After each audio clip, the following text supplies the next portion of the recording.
Okay, so good day everyone and welcome to my YouTube channel. If you are new, please click the button Secretary Marquee and subscribe to my YouTube channel for a series of research topics. So this time, ladies and gentlemen, we will going to introduce or to tackle introduction to basic sampling and sample survey designs. But before anything else, let us define first the terms that will help us later in our discussion. So first term, we have the element. Element is an object on which a measurement is taken. What should be your element?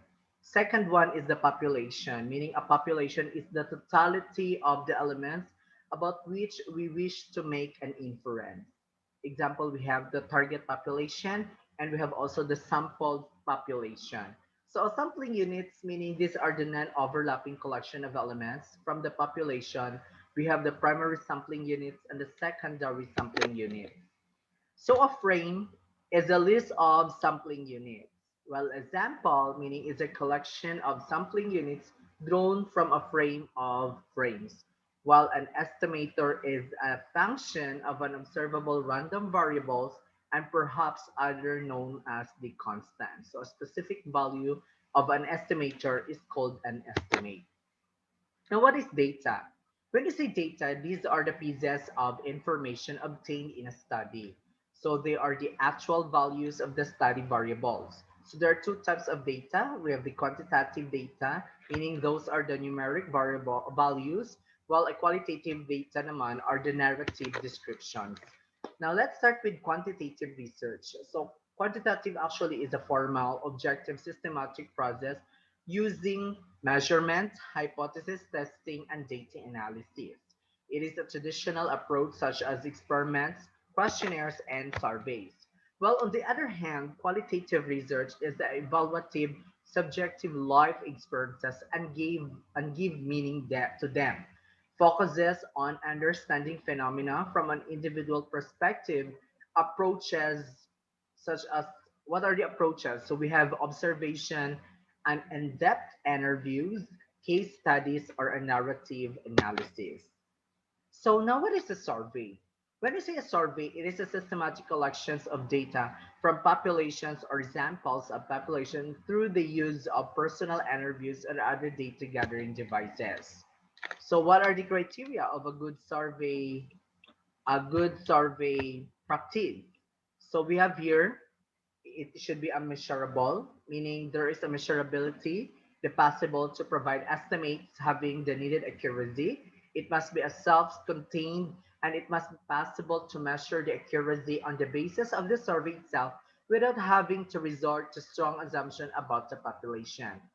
Efficiency, meaning it is a striking a reasonable balance between accuracy and cost. Simplicity, the survey can be carried out in a way faithful to the design. Now, what's the difference between descriptive and analytic survey? Descriptive surveys answer the question how many, meaning it is more on enumerative and the finite population parameters such as means, percentage, totals, ratios, etc. are involved. While for analytic, it answers the question why. It is a casual mechanisms and the test of significance.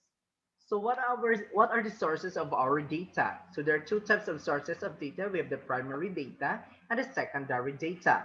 Primary data includes the data collected by the researcher himself, while a secondary data, the data collected, compiled, or written by other researcher. So what are the discrete and continuous numerical data? So there are four types. Discrete data, these are the values are countable. Number of families in barangay or the coded respondents. So example, as you can see in your screen.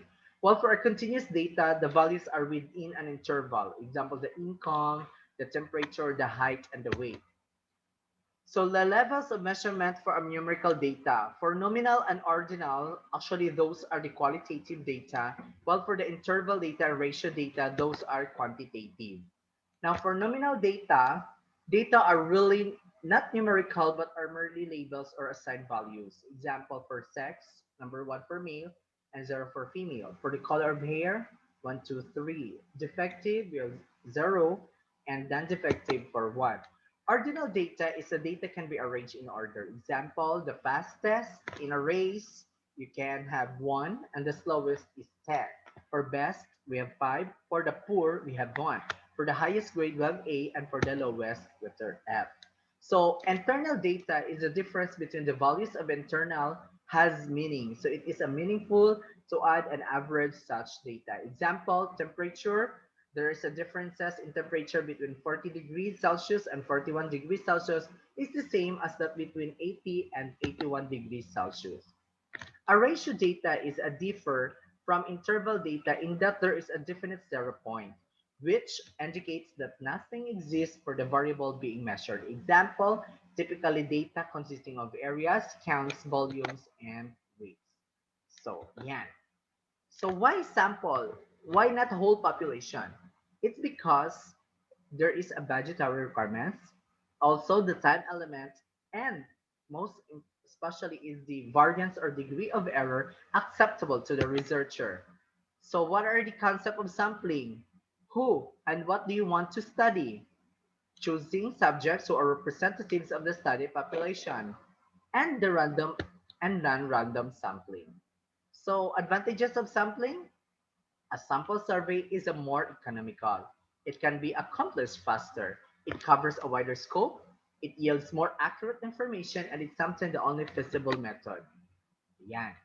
So thank you for watching. Please watch out for my second videos, the basic sampling designs, both non-probability sampling and the probability sampling.